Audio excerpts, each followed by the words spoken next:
आज का हमारा टॉपिक है डेथ ऑफ ए पार्टनर। जब भी किसी पार्टनर की डेथ होती है तो उसके अंदर और एडमिशन ऑफ ए पार्टनर और रिटायरमेंट और पार्टनर में क्या डिफरेंस है। एडमिशन और रिटायरमेंट हम अपनी मर्जी से कर सकते हैं, जो उसकी डेट हमारी जो चॉइस की है वो हम कर सकते हैं, लेकिन डेथ जो है वो हमारी चॉइस की नहीं हो सकती कि हम कब कहें किसी पार्टनर को भाई अभी हमारे अकाउंट क्लोज नहीं हुए, अभी डेथ मत करो, आपकी डेथ नहीं होनी चाहिए। तो ये हमारे हाथ में नहीं है। तो इसी वजह से यहाँ पे जो सबसे इम्पोर्टेंट टॉपिक होता है वो टाइम होता है।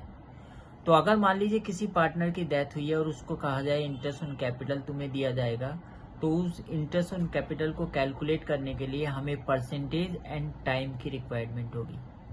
ऐसे ही अगर उसका शेयर ऑफ प्रॉफिट कैलकुलेट करने के लिए कहा जाए तो उसकी रेशो और टाइम की रिक्वायरमेंट होगी। और बैलेंस शीट में पड़ा हुआ जो भी profit and loss account, journal reserve, goodwill है, उसके लिए केवल उसका शेयर चाहिए। फॉर एग्जाम्पल के लिए अप्रैल 2024 को एक ईयर स्टार्ट हो रहा है और इसका एंड कब होगा 31 मार्च 2025 को।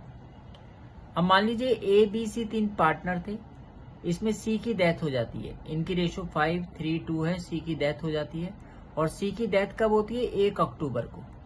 तो ये जो टाइम पीरियड है यहाँ से लेके यहाँ तक का, ये इसका वर्किंग टाइम पीरियड कहलाएगा, वर्किंग टाइम पीरियड। और वर्किंग टाइम पीरियड कैसे, अप्रैल, मई, जून, जुलाई, अगस्त, सितंबर। 1 अक्टूबर को डेथ हुई है, अक्टूबर काउंट नहीं होगा। तो मंथ कैसे निकालेंगे, अप्रैल, मई, जून, जुलाई, अगस्त, सितंबर। अक्टूबर नहीं काउंट होगा, अगर अक्टूबर की लास्ट डेट होती तो अक्टूबर काउंट होता। तो 6 मंथ उसका टाइम पीरियड है, वर्किंग टाइम पीरियड। ठीक है। उसकी जो कैपिटल है, कैपिटल किसकी, कैपिटल जो है वो सी की कैपिटल जो है, कैपिटल किसकी, सी की कैपिटल जो है वो 2 लाख दे रखी है हमें। और इंटरेस्ट ऑन कैपिटल का रेट है 12% पर एनम।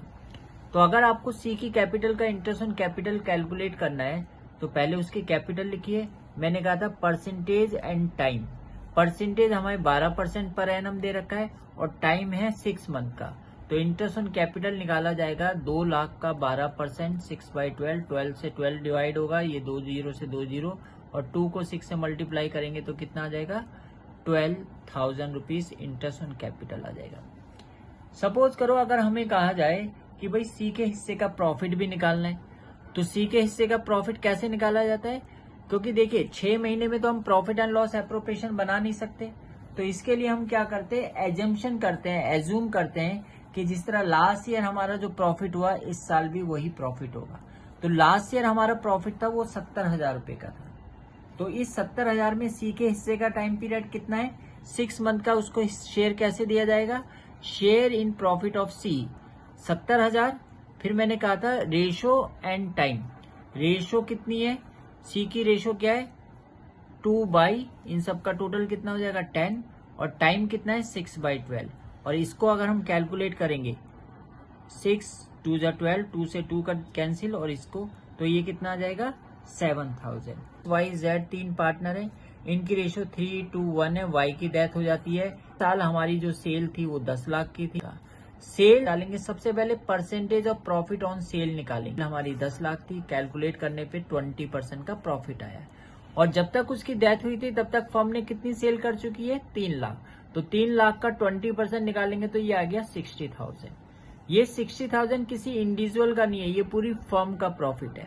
अब इस फर्म के प्रॉफिट में प्रॉफिट निकालना है हमने किसके, वाई के हिस्से का। Share of profit of Y कैसे निकालेंगे, 60,000 इंटू 2 यूज नहीं किया। क्यों नहीं यूज किया टाइम, बिकॉज जो सेल हमारी है, ये जो सेल हमने निकाली है, ये कितने पीरियड की सेल है, ये ऑलरेडी 6 मंथ के पीरियड, अप्रैल मई जून जुलाई तक की सेल है।